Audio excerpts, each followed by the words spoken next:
Good afternoon, ladies and gentlemen. You're tuning in to the fourth edition of Engineer Power Talk, brought to you by Engineer 2021. I'm Lillian, and I'm your host for this session. I know it's been a busy week, and at this hour, I want to congratulate you for being here. And we believe that there's no better time than now to share on managing high efficiency building towards sustainability approach. Speaking of a busy week, I would like to ask all of you a quick yes or no question. So if your answer is yes, type Y in the comments, and type N for if your answer is no. All right. So how many of you present here today has learned a new skill or picked up a new hobby during this entire pandemic? Maybe from the first MCO? Well, for me personally, it's definitely a yes, as I have indeed picked up some new skills and definitely new hobbies during this time. I think many of us have been working from home for a long time. Apart from the official hours that we are very much putting in, we are also very much home based, right? Yeah. So with so much extra time on hand, it's good that we've picked up something new, pick up a new skill, or pick up a new hobby. So the right, just in case you missed it, the question here is whether you've learned something new or you've picked up a new hobby during this pandemic. Okay, let's see some answers. I think most of you are answering yes. That's right. That's great. Thank you so much. Wow. There's so many of you, and most of you has picked up something from during this pandemic time. Good. That's awesome. I hope it has enhanced your experiences. It is great to be able to learn something new, right? Thank you so much for interacting with me. It's really refreshing to e-meet everyone or e-meet you, every one of you in this platform. This Power Talk series is brought to you by Engineer 2021, which is Malaysia's first engineering exhibition and convention, scheduled to take place this year from 1st to 4th December at Kuala Lumpur Convention Centre. Engineer 2021 is jointly organized by IEM and CIS, and we strive towards becoming the premier business event for engineering community. We have prepared a short video to show you how you can leverage on this dedicated business event for your business. Let's check it out.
Engineer 2021, an event of IEM Convention, will be the flagship event for the region's engineering professionals and community.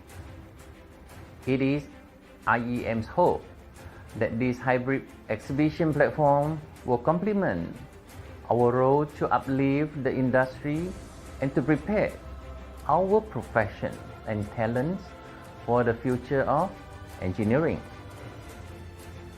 Engineer 2021 aims to build on friendships, leverage on partnerships, and forge collaboration for the fraternity as we come together towards recovery from the after effect of the global pandemic. At IEM, we highly welcome our local and international associates and industry friends together and discover the latest technologies, innovation, and solutions beyond borders. Together, let us contribute towards the growth and success of Engineer 2021 the engineering gateway to ASEAN.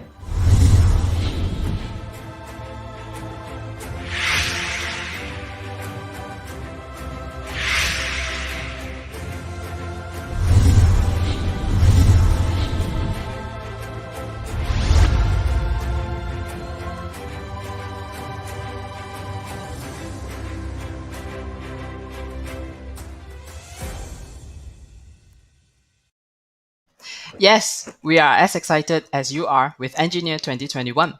Be sure to stay on until the end to know how you can be part of this excitement.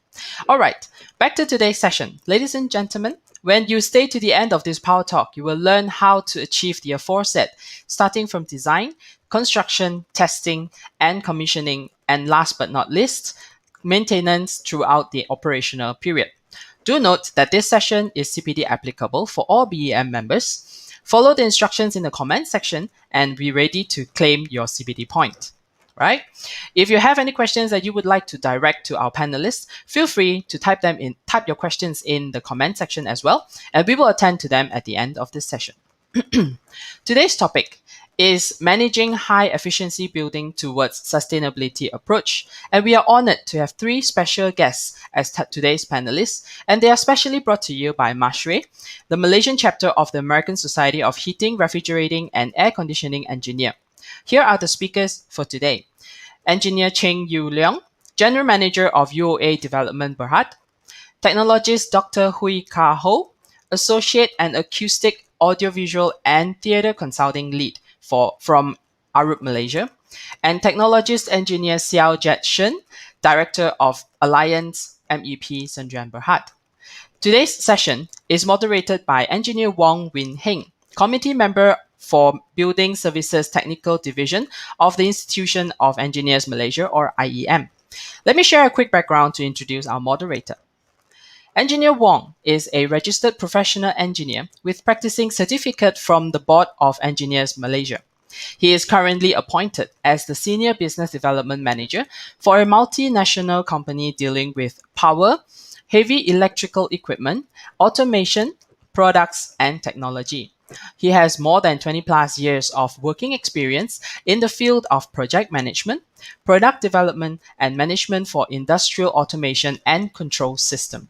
He has also given numerous talks and seminars in the Southeast Asia region, while holding a position of a regional product manager for the industrial controls and automation MNC for more than 10 years, which he was responsible for product management and development for industrial control products in the Southeast Asia region.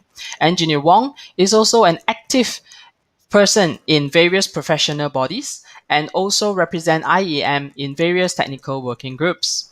Without further ado, ladies and gentlemen, let's bring in Engineer Wong on screen with me.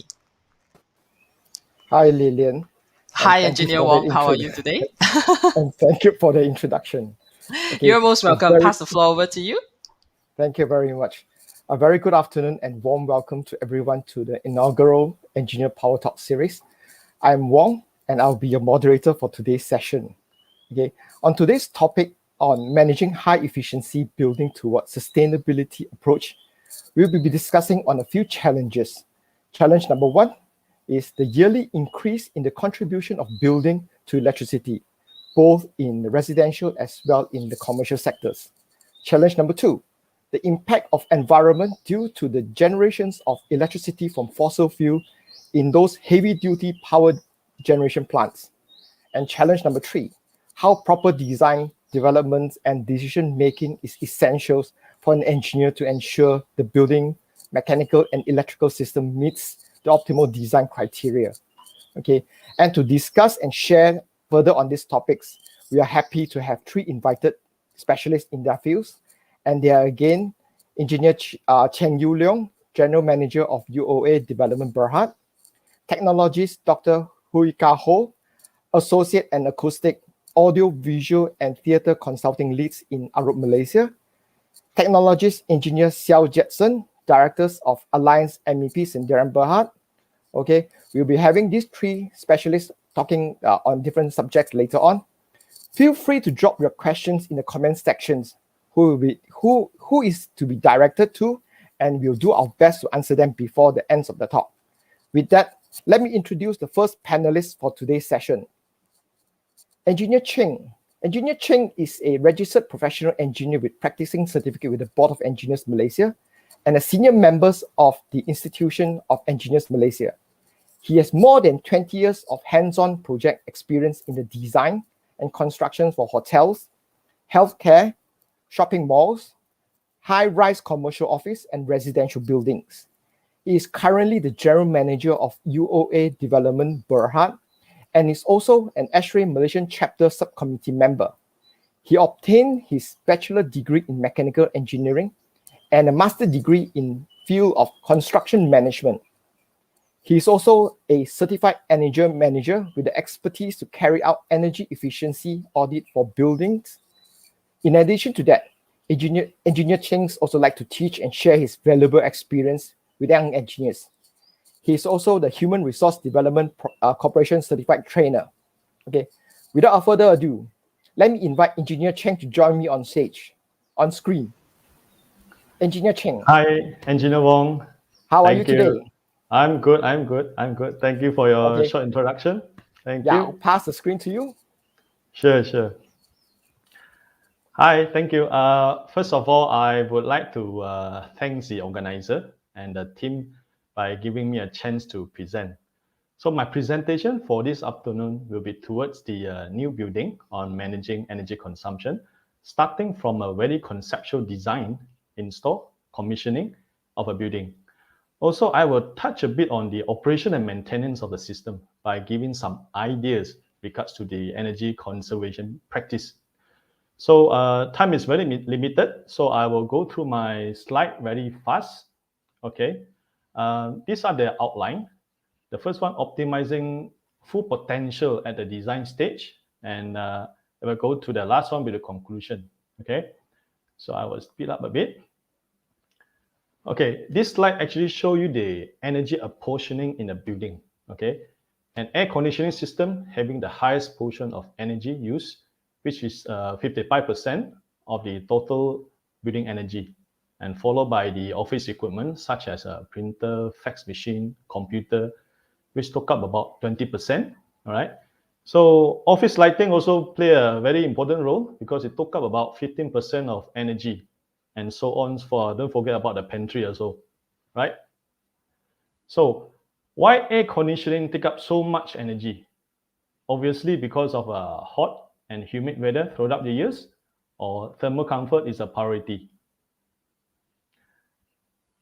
How do you maximize the energy efficiency? Okay, how do you maximize?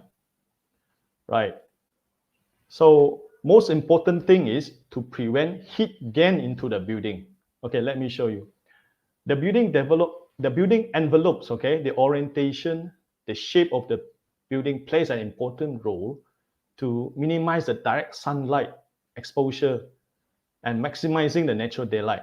So for example, to avoid window facade facing east and west facade, so that will help to reduce cooling load as well.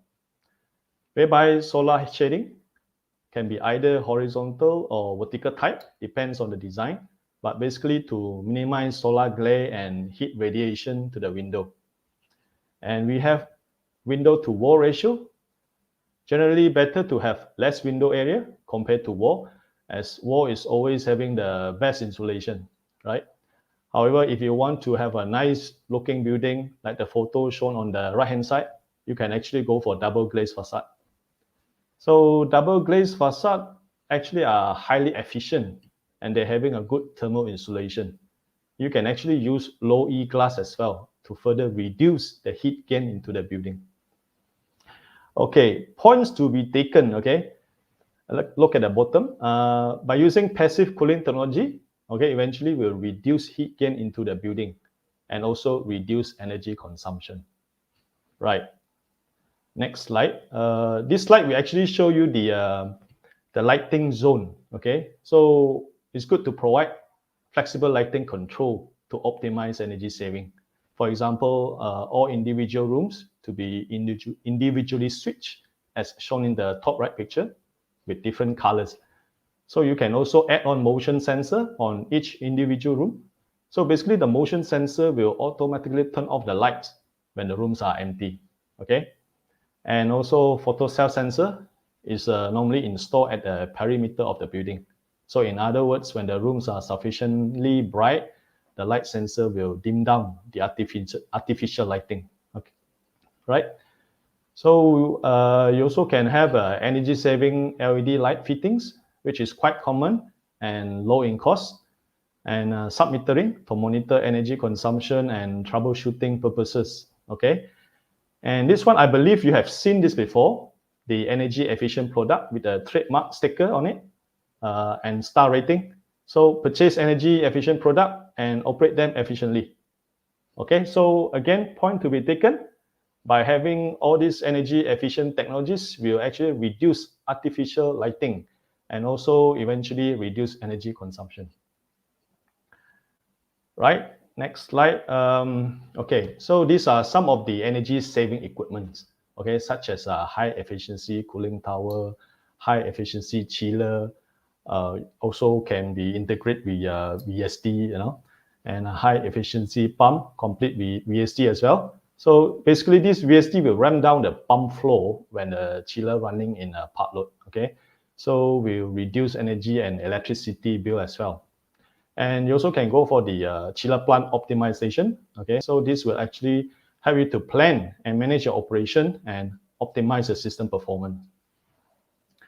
You also can have the renewable energy, which is a photovoltaic system, also play a very important role as well by reducing the overall building energy consumption.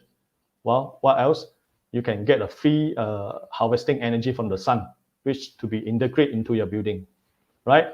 So again, point to be taken, you have all this energy efficient technology to reduce your equipment power and eventually reduce the overall energy consumption as well. Right, so after knowing all these energy saving measures, but how to implement it? How are you going to implement it? All right, let me show you. Take a look at the left-hand side, okay? Normally, successful project depends upon the entire team member, especially start with the owner, okay? So with the owner commitment, the design team, the construction team, the operating team will definitely receive high motivation, okay? So remember, owner's project requirement, they call it OPR, including green design goal at the early stage must be established. You have to establish it at very beginning stage, all right? So this group of consultant, of course, we have architects, M&E engineers, and so on, okay? But most importantly, the commissioning specialist shall be on board at the very initial stage. All right, so not to forget collaboration with the contractors and suppliers, as their input at the early stage is very important. For example, contractors are well versed in many installation work, setting up of the equipment, and also supplier can advise on the equipment size as well. So you don't worry about the headroom or the plant room is not big enough, all right? So the next one will be the drawings and documentation stage. Okay, this stage is very important because, okay, normally the consulting engineer, okay, start from this stage, he will prepare detailed drawings and specification as according to the approved OPR that has been confirmed during the design and development stage. Okay, we call this a tendering process. So basically this process for getting a contractor and agreeing on the price, right? So bear in mind that to ensure that drawings and document is accurately written so that to avoid dispute, okay, to avoid dispute in future. So once the job has been awarded, all right? So any dispute may affect the cost, time, and of course the design intent as well, okay? So we try to avoid this to happen. So, right, so this is a construction stage. Let me show you a few examples. I call it a very poor installation, okay? All right, so take a look at the right-hand side of picture. You can see all this flexible duct, lengthy duct, and they have a big plenum box. Okay, so basically these are sagging, air turbulation, and dynamic losses are just some problems, okay? So what happened with all these things? You may have a performance losses, okay? And this slide also show on the right-hand side, obviously you can see this is a 90-degree bend, okay? Sudden change in direction causes waste of huge energy, Okay, and the bottom picture show the FCU with the bottleneck duct. I call it bottleneck duct because they have a very high friction losses. So performance loss again. So what will happen if performance loss? It will create a lot of energy wastage, right? So this is normally happen. Okay, I call it misalignment. Okay, we have a parallel misalignment and also the angular misalignment. So what will happen if a pump and a motor misalignment? It will increase friction and excessive wear and tear, vibration and noise. So your pump efficiency will drop. So what happens if your pump efficiency drop? Increase energy consumption again. Right, so please look carefully. Don't have this kinds of installation at site, okay? So how to minimize the gap between the design and what is being built? How are you going to do that, right? It's not simple, right? But these are the process, okay? So ongoing construction stage. So during this construction stage, review product submittal to look for potential performance problem, okay? Potential performance problem. For example, you actually review from the shop drawings, your material sample, your method statement. These are part of the procedures and process to make sure contractor is correctly interpreting the specification and the drawing is not missing any important details. Okay, so if your drawing are detailed enough, everything will be fine. Okay, for example, you can check on the motor power, energy rating, checking on the future, and so on. Okay, so the commissioning specialist at this point in time is very important because he will need to have a regular site visit, okay, to ensure proper site installation. Okay, for example, I just give a few example here. So what is his role that he's supposed to do at the site? Basically, he will check on the phasings of electrical connection, installation pipe mounting, pipe secure, ductwork connection. Okay, in actual fact, they have a bunch of lists that you have to check one by one. Well, then it's not an easy job, okay? So the next one will be testing and commissioning stage. Well, at this stage, the commissioning specialist will conduct a performance test on the overall system. Of course, with the help from the relevant specialist to perform the test as well, which previously has been accepted in the design review. So basically, commission specialists will witness the test procedure and result to ensure that the system is functional as according to the design intent. Okay, so at this point in time, I believe many systems still cannot be fully tested until the building is occupied. I'm talking about new building. Okay, so you have to wait until certain level of people coming in, then only you can run a full test. So there will be ongoing tests at this stage by commissioning specialists, or normally they call ongoing commission phase. Okay, so point to remember again, improper control system operation can lead to 15 to 30% excess energy consumption in commercial building. So this article is actually written by these two authors. Okay, if you are interested, you can actually Google and find them on the website. Right, maintenance, operation and maintenance, right? Okay, okay. Keep in mind that a building performance is also very important. Okay, it depends upon how the building is operated and maintained. Okay, so the key ingredients is of making such a program work as shown in this picture. First of all, you have to hire a quality personnel. Okay, train them well, provide quality tools, and keep the spare parts. Ensure the devices is in good working order, including yearly calibration. Also embark to energy management ISO 50001, which is quite popular. This is actually a framework. And maybe you can have a proper planning and scheduling on the service maintenance, for example, like preventive maintenance, corrective, or even predictive maintenance. So when you talk about predictive maintenance, basically they are going into the so-called digital tools. They're using artificial intelligence and machine learning to actually let the system to predict and to let you know when you're supposed to service your equipment.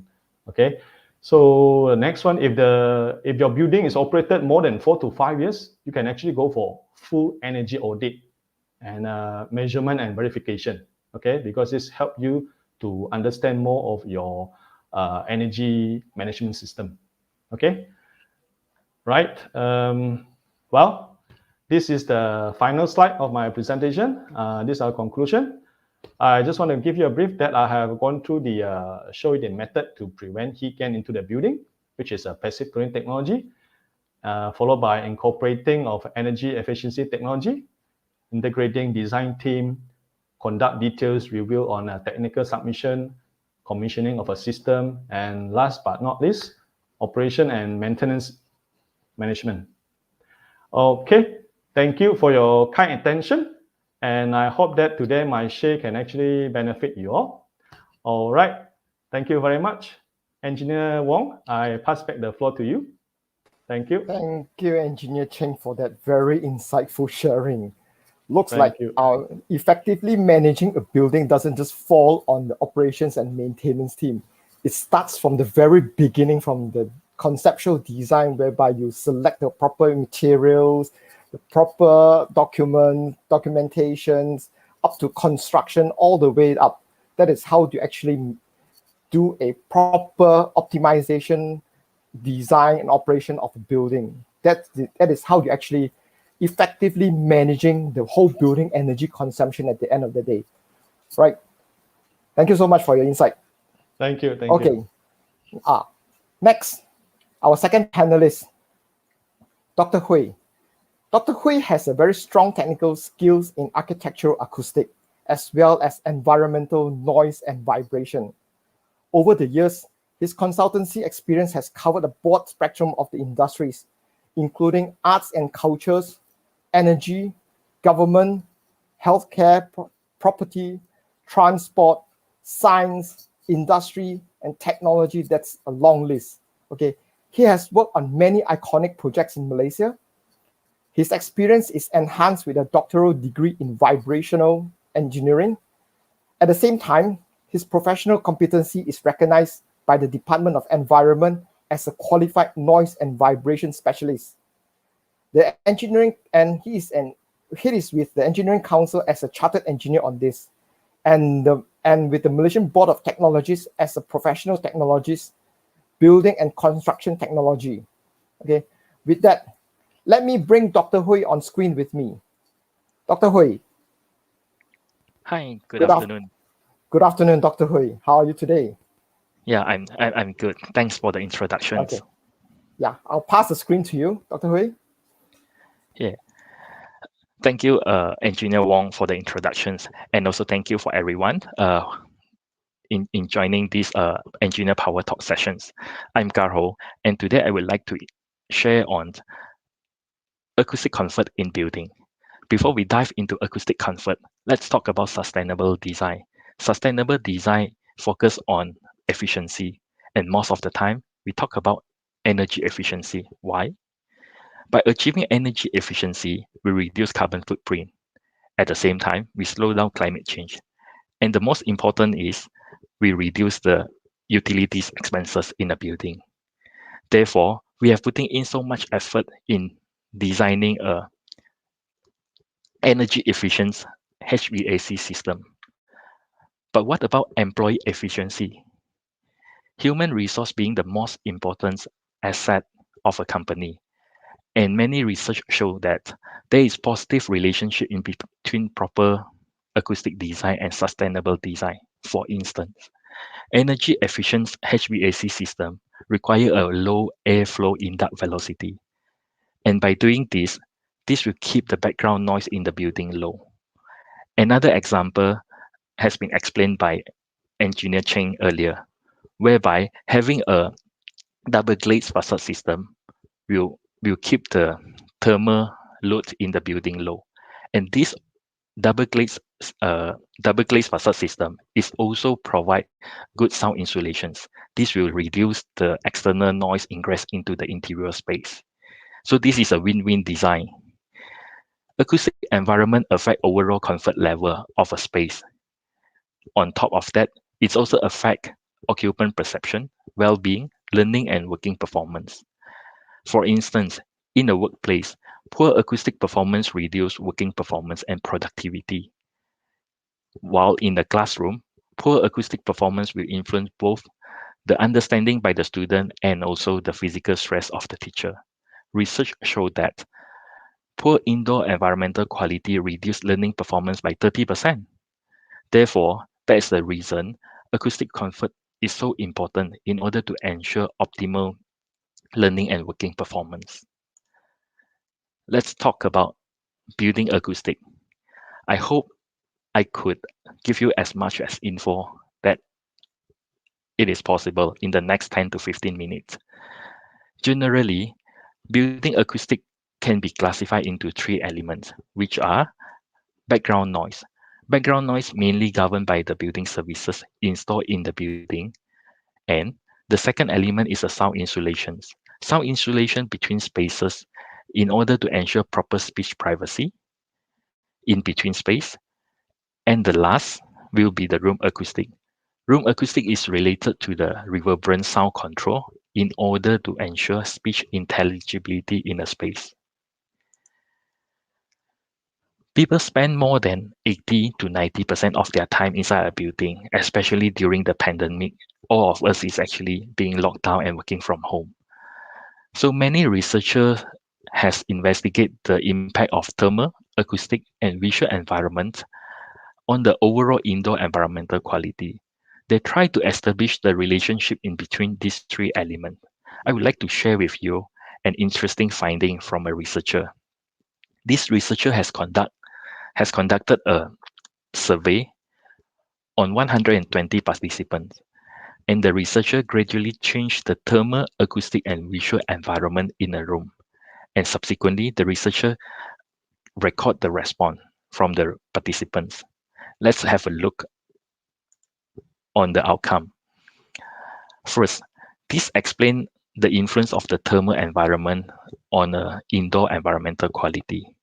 On the left is the response in a satisfied thermal environment against different visual and acoustic environment, while on the right is the response in a dissatisfied thermal environment against different visual and acoustic environment.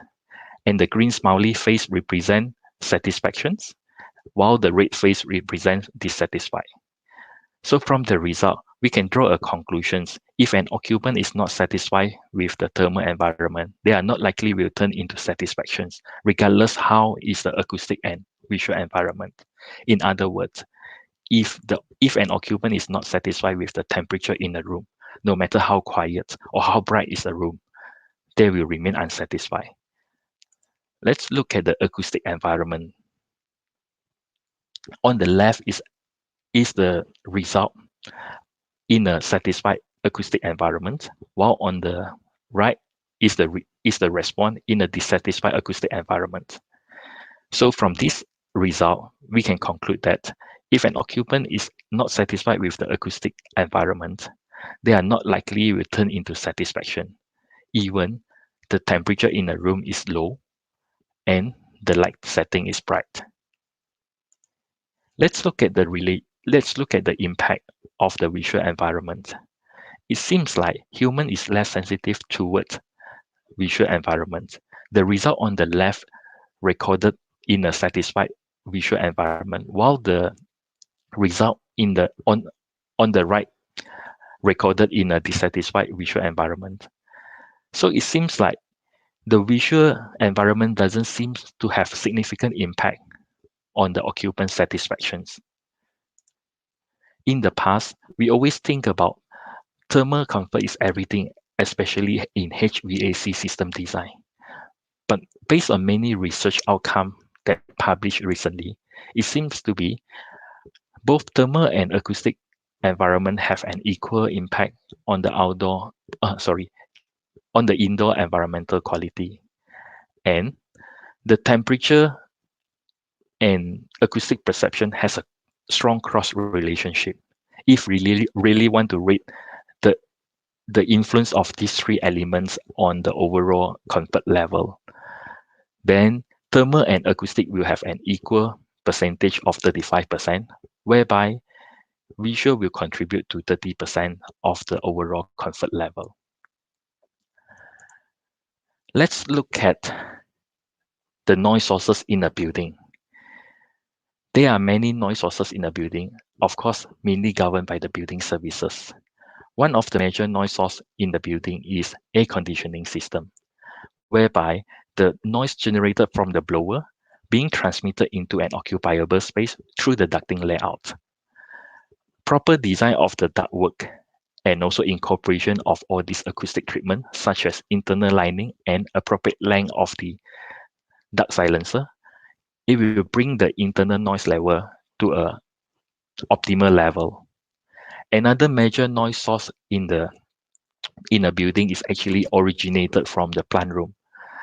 The equipment in the plant room, such as chiller and chill water pump, generate excessive noise level, and this noise can be transmitted into an occupiable space through airborne and structure-borne noise. In order to mitigate airborne noise, having a proper design partition is important. But in order to stop the structure-borne noise, having a proper vibration isolation is even more important. Nowadays, many modern buildings has this cooling district plant. A large quantity of cooling tower will generate high noise level, and this high outdoor noise level will actually ingress into the building through the facade glazing or building envelopes. Especially facade glazing system is more and more common in modern buildings. So a proper 3D outdoor noise modeling is important in order to help identify what is the thickness that required in order to minimize external noise ingress into an interior space. Last but not least, centralized exhaust fan, such as kitchen exhaust fan and toilet exhaust fan. These fans typically generate high noise level due to its high airflow capacity. So the noise from the fan being transmitted into an interior space through the ducting network. Therefore, a proper selection of the equipment is important to keep the indoor noise level low. By now, we have identified the importance of acoustic comfort in a building and all those noise sources, the key noise sources in a building. Then what is the challenges in meeting those acoustic requirements in a building? I would think that the main challenge will be lack of awareness in acoustic comfort. Design team might not aware of how important is acoustic comfort until they receive multiple complaints from the stakeholder during the project handover stage. Then only they realize that the importance of acoustic comfort in a building. In this stage, any rectification will cause a bomb, and it requires a lot of effort in rectify the system. The second challenge will be lack of acoustic consideration during the project design stage. Typically, acoustic consultant being engaged too late, and there is limited treatment can be implemented at this stage. Or if really want to implement all this acoustic treatment, it will cause major design change or increase the construction cost, whereby this is not desirable by the client. That is another major challenge. And also sometimes the provision of the plant room being too small, so it's difficult to incorporate all these attenuator or duct silencers in the plant room. Lastly, lack of technical competency is also a challenge, whereby, for instance, do you know what is the difference in between sound power level or sound pressure level indicated on a product catalog? And do you aware of the noise level that we perceive in a room is actually a combination or a resultant of the direct and reverberant sound and many others acoustic jargon? A proper understanding on acoustic design is a key to deliver acoustic comfort in a building. I'm conscious of time for these sharing sessions, so hopefully my sharing is beneficial to you, or at least make you aware of acoustic comfort in a building is important. Engineer Wong, over to you. Thank you. Thank you, Dr. Hui, for your valuable experiences. And yes, acoustic comfort is one of the key criteria, I would say, where we look at the well-being of the occupant, especially in the building. Would you say so, Dr. Hui? Yes, definitely. So thank you very much, Dr. Hui. Okay, our final panelist is Technologist Engineer Xiao.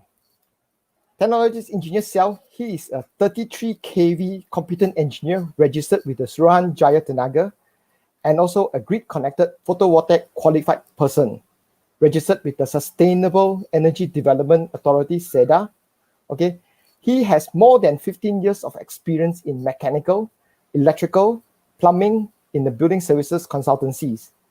His professional consultancy is recognized by Malaysia Board of Engineers as a professional engineer with practicing certificate, Engineering Council of United Kingdom as a chartered engineer, and the Malaysia Board of Technologists as a professional technologist in information technology.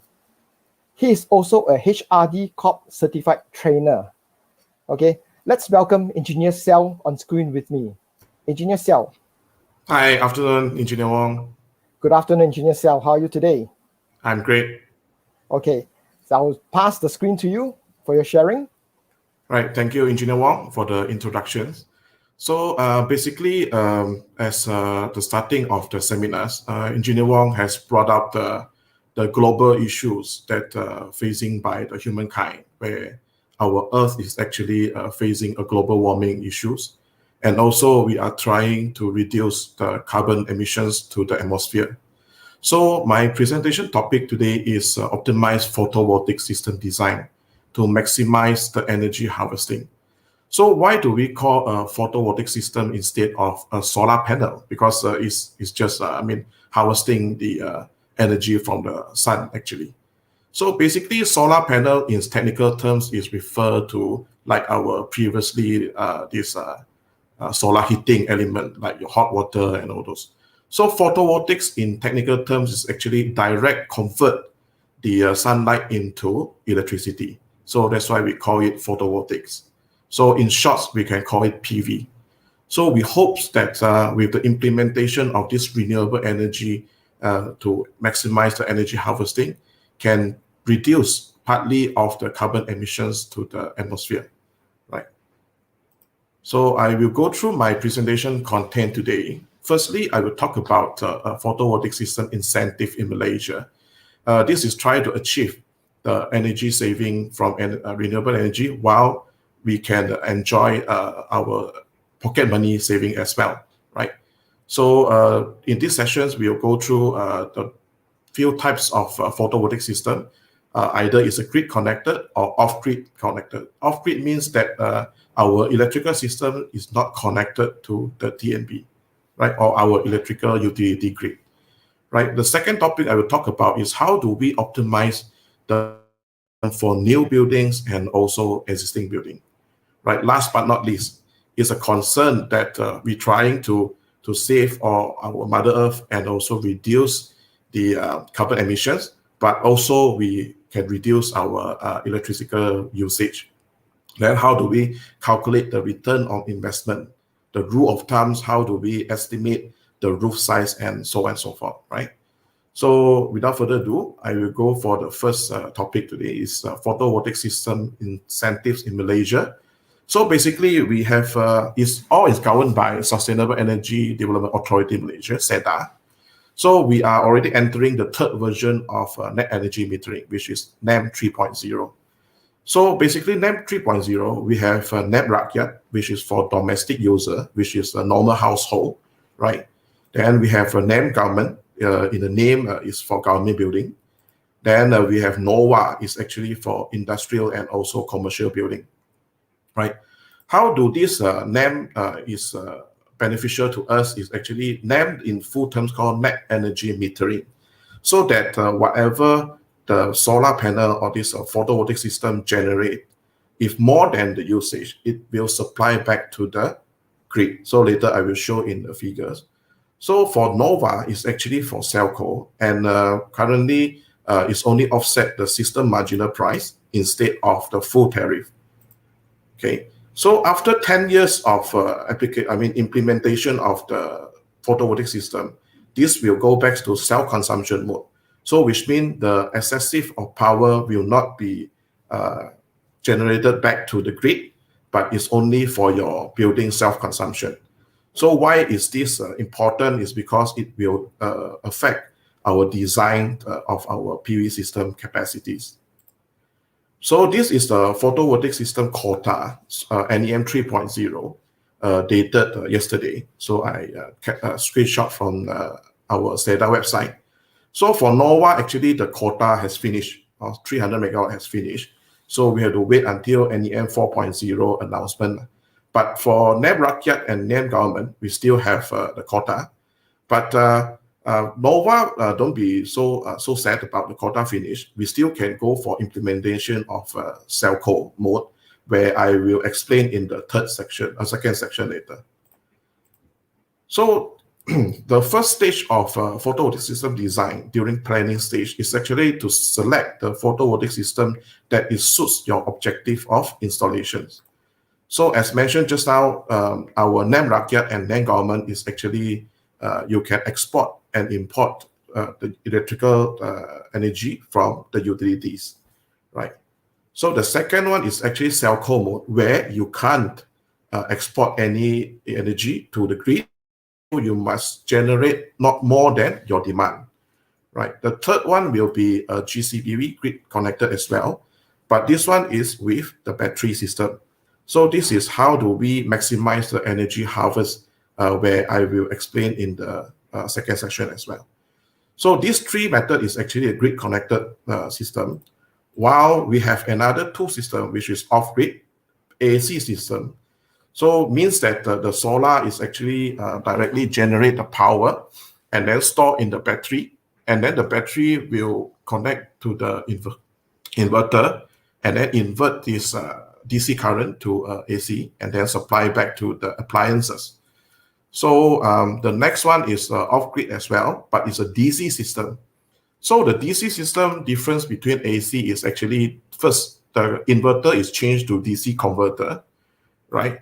Then all the appliances like TV, your washing machine, and even your air conditioning is also a DC mode. So because today I'm representing a member of SRAE, so I would like to talk about something about solar air conditioning.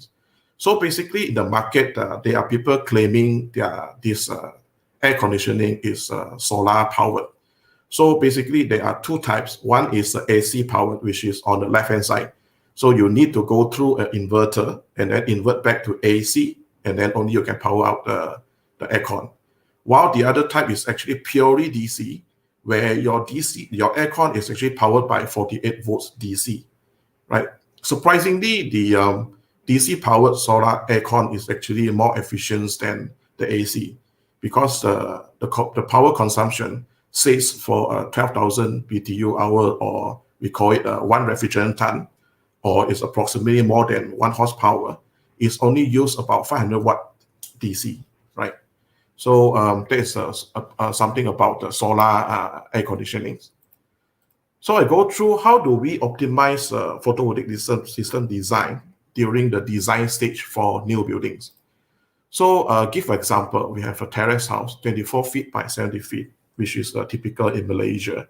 So basically the photo one is actually my house, right? So we have, in comparison with a bungalow, 45 by 80.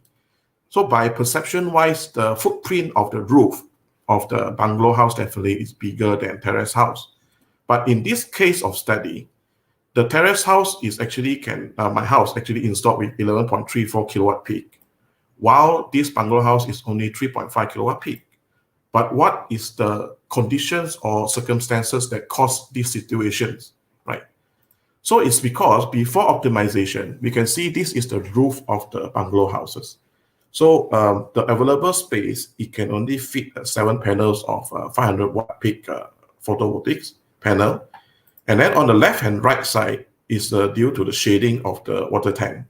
Okay, so just now Engineer Chang has mentioned that solar shading is good to reduce the temperature of the indoor building.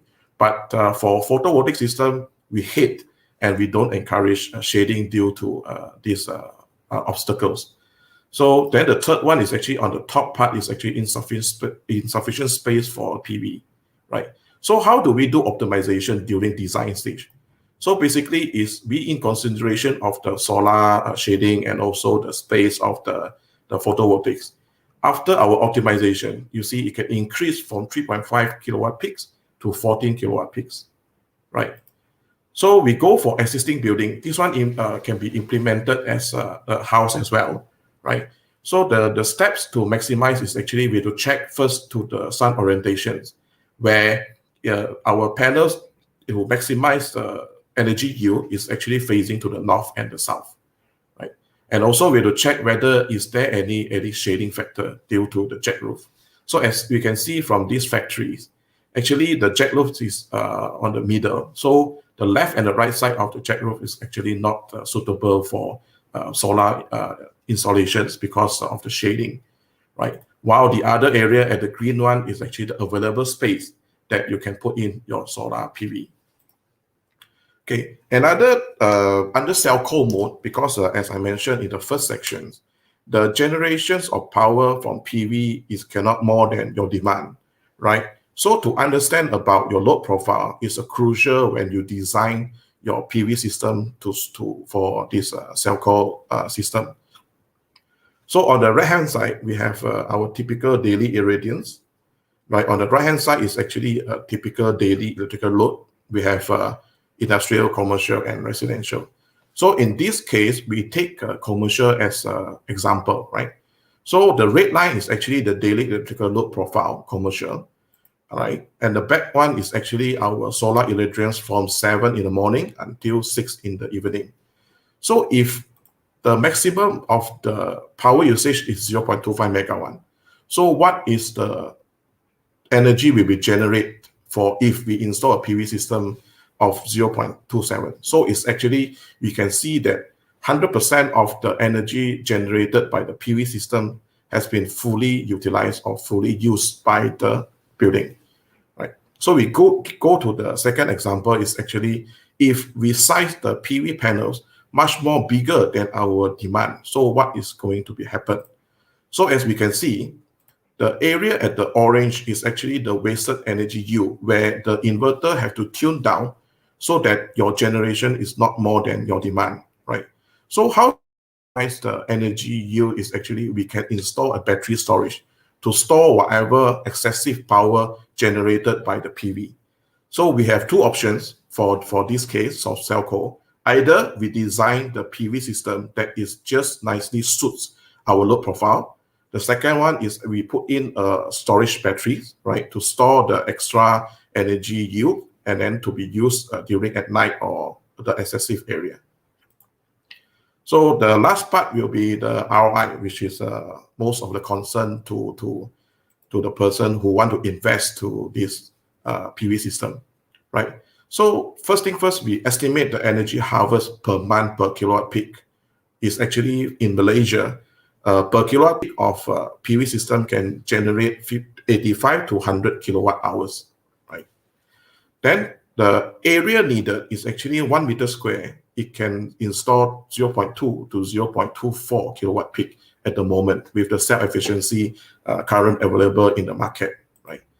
So the cost of installation, you can see it range from 4,500 to 2,000 ringgit per kilowatt peak, right? So, but this one still subject to the utility grid, how far it is connect to the premises, and then any additional protection systems needed or any ground resistance needed. So this one, if want to get more accurate design, then the audience can engage a professional GCPV installer or a consultant, right? So people will ask, Jackson, how about the OGPV system off-grid? So currently, because off-grid, we need to consider with the battery prices as well. So currently, the market is talking about 3 ringgit per kilowatt hours, right? So now we give an example, how do we do NEM calculations for domestic users? And then what is the scenario that actually really bring benefits to our NEM rakyat portion? So we have two conditions. On the top part is actually 200 ringgit monthly bill, and then install with a 4.5 kilowatt peaks photovoltaic system. And then the estimated upfront cost is 19K, right? Then the second scenario is actually below, is 400 ringgit, but it's installed with the same capacity and the same upfront cost. But as we can see, the simple payback period between these two is actually 8.9 years and 6.7 years. Why the below one is lower? But because, the upfront cost is the same, the kilowatt hour generated is the same.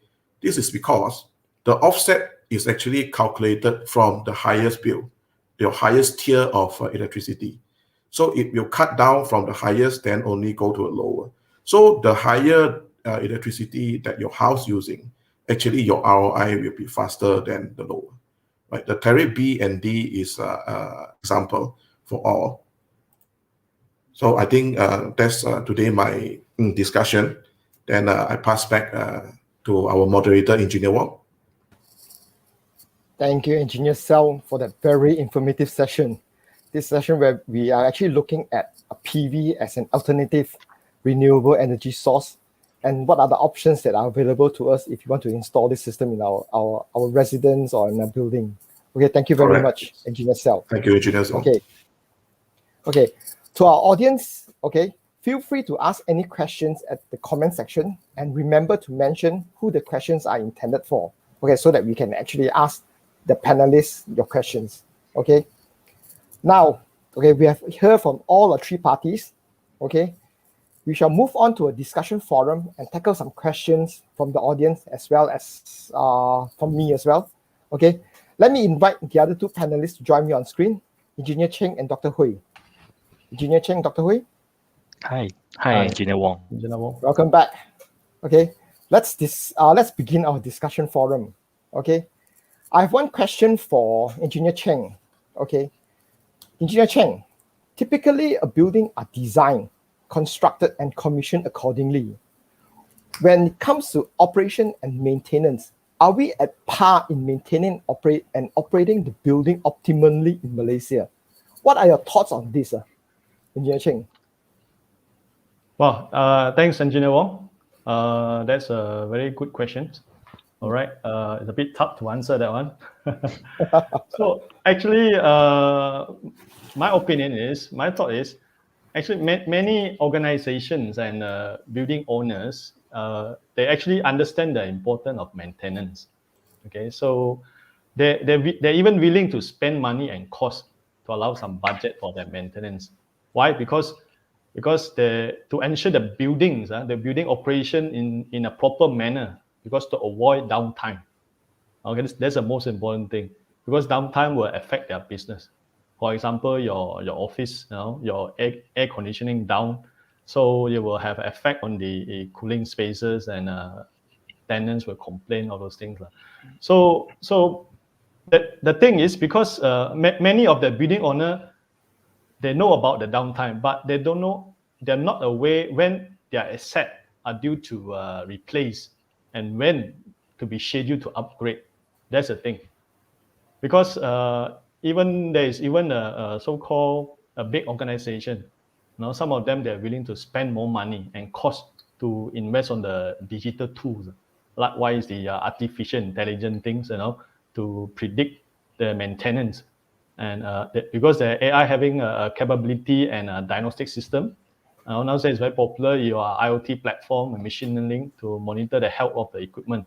And this is not something new. This has been done many years ago. Okay, but mostly based on the factories and manufacturing. Okay, but now it slowly comes up to the commercial office building. So these are the things that I want to highlight. The other thing is, because many times, like in the facility management, people keep going in and out. So just like, because it takes time to understand the machine. For example, at the pump, I realized last time I met a friend, by listening to the pump noise, they know whether the pump got problem or not, the health got problem or not. Just like, for example, you normally normal fever or mild fever, you always go to see the same doctor. So the doctor will understand you, because every time I look at him, that he knows how's your health. And the same goes to pump. If the technician or supervisor who used to maintain the pump and keep going in and out, so it takes some time to know the pump health. Okay, so yep, that's all. That's basically my thought. That's very true, Engineer Cheng. Thank you very much. That leads me to another question from the floor. There's a question from the floor. saying that how is predictive maintenance being implemented with ML? Can you share some example with us? Oh, okay. Okay, before that, just to let you all know, I'm not a specialist in these AI things. But basically, I just want to share a bit more. So basically, how to say it? Basically, predictive maintenance is actually nowadays very popular using digital tools. Okay, basically it's a machine learning to learn from the historical data. Okay, then they use the algorithm to run to understand the pattern, and they put in the so-called live data that they have actually captured to analyze the failure pattern of the system. For example, you have I talk about the pumping system in the office tower. Okay, you get the historical data from the building control system. So normally they have a sensor to let you know when is a failure pattern, when it's an error. So in more detail, basically it's an output of an algorithm. Okay, so after it has used to train the historical data set and apply to a new data to analyze a failure pattern. So basically, these are the process. But if you want to go to more detail, then you have to look for those specialists to explain for you in more detail. All right, thank you, Yes. Engineer Wong. Thank you very much, Engineer Cheng. Okay, next I have a question for Dr. Hui. Okay, Yes. Dr. Hui, you look at our buildings today. Okay, many of our buildings are basically retrofitted or renovated by the occupants after the buildings are completed and hand over, and then they come in, they move in, they do renovations. Okay, and then they complain about those acoustic problems. As an acoustic specialist, what are your recommendations for these occupants? Okay. Thanks, Engineer Wong, for the questions. Yeah, indeed, this is what typically happens in the industry. I would say that maybe in order to avoid all this argument, it could be clear demarcations of the responsibility. For example, many building nowadays, base build is done by a different consultant. In fact, some most of the time they engage another acoustic consultant during the fit out stage. So it depends on what is the base build aim for. For instance, let's talk about retail mall or shopping mall. Obviously, the acoustic requirement for the shopping mall, I mean the background noise level, could be relatively higher. And one day, maybe one of the tenants, they plan to open a facial a spa, boutique spa. So obviously the background noise they're demanding for is much more lower. And we have come across this kind of situations in the past. So what is the best solution is actually the building owner provide a base build, and it's made base build requirement whereby it should be meeting the retail mall acoustic requirement. And the tenants already aware of this is a retail mall, and what the building owner has been provided is meet the retail mall requirements. And if they would like to run any others business whereby it's require even lower background sound level, then they should engage a specialist during fit out stage in order to further bring down the noise level from a retail level, whereby we could be talking about 45 to 50 dBA, to a level whereby it's about 35 to 40 dBA. Yeah. Yes, thank you. I think that is the most important. Know what you're getting, and then what are the achievement level that you want. So I think for the audience outside, right, when you know what is your basis and what you achieve, and then you engage competent or specialists to come and engage us, and then go about it and getting the job done later on, right? I think that is something that we have to look at, right? And there's also another question I want to ask Dr. Hui is that what are those typical negative effects of those occupants when they are prolonged exposure to this noise and acoustic pollutions? Yeah, of course, to an extreme situation whereby it is hearing loss, no doubt about that.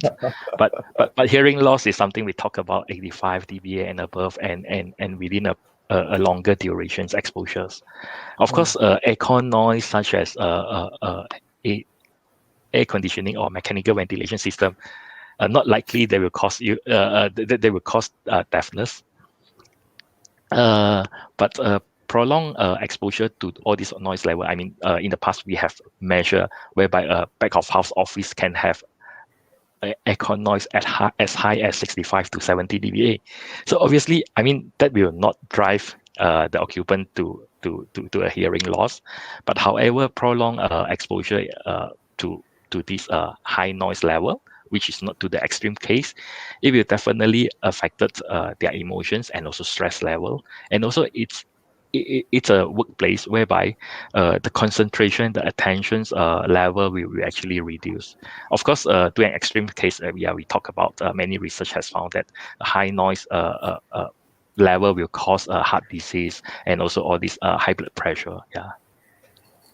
I think now during the pandemic situation, a lot of us actually is working from home. I think most of us also are exposed to some sort of rather to acoustic problem. I think probably not in the office, but in our environment as well. So thank you very much, Dr. Hui. Okay, next I got a question for Engineer Xiao. Yeah. Okay, Engineer Xiao, what is at a PV system, right? You say what is the typical life of a PV system? Because you're talking about 6 years, 9 years payback. What is typical life of a PV system to cover the capital investment of installing a PV system for residential? Basically, the typical lifespan for PV panels, because we have three major components actually. One is the PV panel itself, then the second one is the inverters, then the third one is actually the DBs. So the DBs and protection gear, definitely, I think it can prolong up to 20 years and above. So for the PV panels, actually the lifespan can up to 20 to 25 years, right? So, but the only thing that need to be changed is actually these inverters. The inverter lifespan can vary from 5 to 8 years. Yeah. So when we invest, basically these are the things that we actually have to look out for, the lifespan of the equipment, the inverters, things like that. So Correct, overall, yes. it's still a good investment if you want to think about investing in a PV system, right? Yes, correct. Definitely. Okay, next, I got a question from the floor. Engineer Xiao, what kind of battery will be needed for energy storage? How long can battery storage last? And what is the lifespan and maintenance cost of a PV and a battery system? Very good questions, though. Right. So first thing first, we have to understand the battery lifespan is actually very related to the depth of discharge. So like our phone batteries, for example, because our phone is actually lithium battery. So for lithium battery, the life cycle that we are now talking about is about 5,000 cycles, right? 5,000 to 8,000 cycles. So it can last up to 8 to 10 years if it charged 50%, right? So, but if for another type of battery that can be used for energy storage is actually we call lead acid, or we call it SLA. So SLA wise is actually the life cycle is about 3,000, 2005 cycles. And then the depth of discharge that we're talking about, these 5 years, 2,000 to 3,000 cycles is about 5 years. So the depth of discharge that we are assuming is about 30%. So means that normally when we size for this OGPV or this off-grid, for lithium, definitely we go for 2 days roughly. Then if we go for SLA, we have to size up to 3 days because of the depth of discharge issues. So while for the lifespan I just now mentioned, for lithium is up to 8 to 10 years. Then for lithium, for this SLA, the lead acid is actually about 5 years, right? So how about the cost? The cost now we are talking about 1 kilowatt hour for battery, about 600 ringgit for lead acid. Then for this lithium is about 2 or 3 times higher than the lead acid battery. Okay, thank you, Engineer Xiao. I have some more questions coming from the floor. Okay, I got one which is very interesting to Engineer Cheng.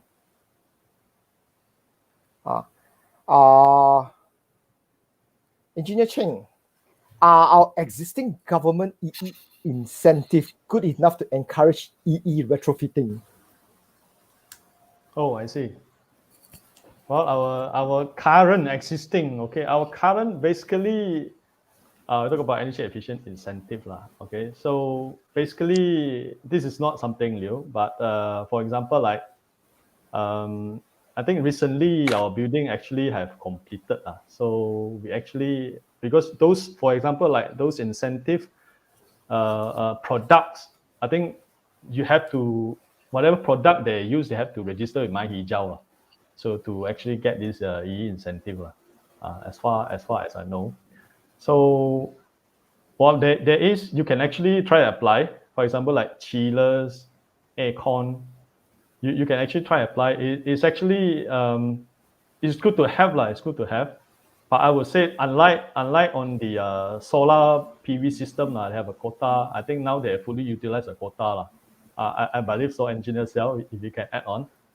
But for equipment like EE incentive, nowadays, yeah, I believe is fine. Right, thank you, Engineer Wong. Thank you, Engineer Cheng. I have more questions coming in from the floor. Okay, I have one question which is from the floor. Okay, just now you were saying about NAME 3.0. Solar owner, the solar owner can only offset their electricity in 10 years. What about after 10 years?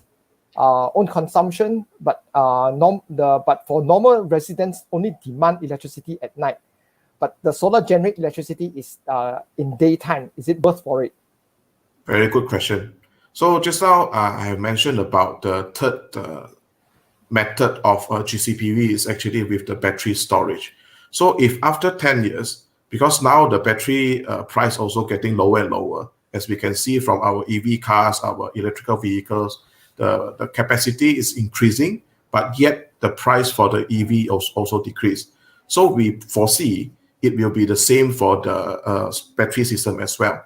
So after 10 years, the costing for the battery will be lower than current. Then also like, I may just give an example. During my time when I do my research of my master thesis in solar, so that time is about 10 years back. So that time solar is about 13,000 per kilowatt peak. While we are talking about now is only 4,000 to 4,005 per kilowatt peak, even for small installations. So the price has been reduced more than half. So we also, foresee that the battery system will also be reduction in the cost as well. Thank you, Engineer Xiao. Thank you. Okay, yeah, looks like we are a bit over our timing. We are 15 minutes over our time. So thank you very much to our three panelists. Okay, well, ladies and gentlemen of the audience, okay, we have learned that proper design, planning, site monitoring, testing and commissioning, and planning should start at the very beginning stage instead of towards the end whereby the project is being implemented, and how this can implement at a very cost-effective way which can be integrated into the building to save costs. Okay, so what we're going to do is that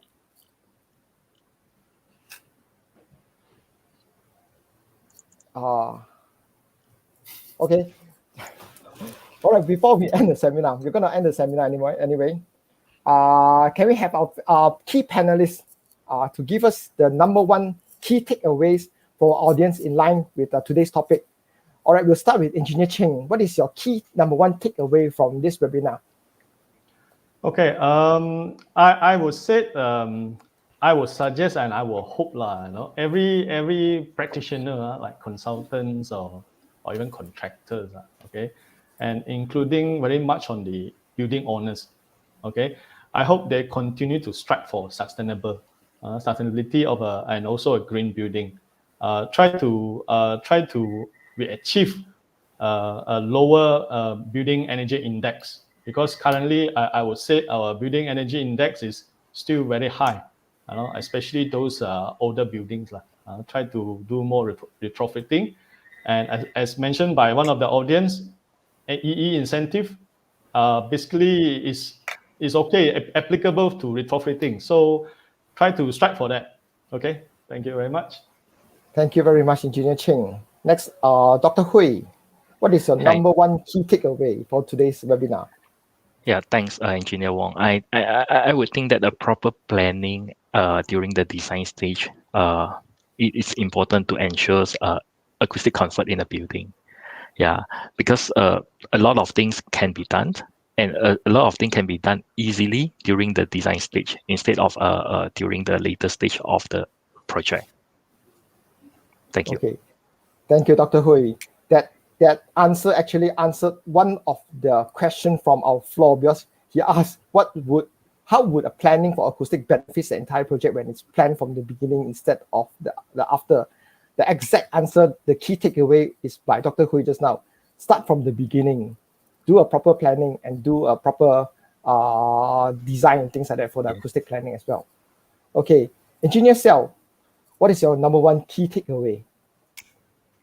Number one key takeaway basically is I think we are having a pandemic at the moment. So it might be a sign from the mother nature that our world is actually really in a sick conditions. So I hope that with our sharing today is actually can benefit the audience, and also as a residents of the world, we can do something that really can cut down the carbon emissions and also try to get a heal back to the mother nature. Yeah, so that is my wish.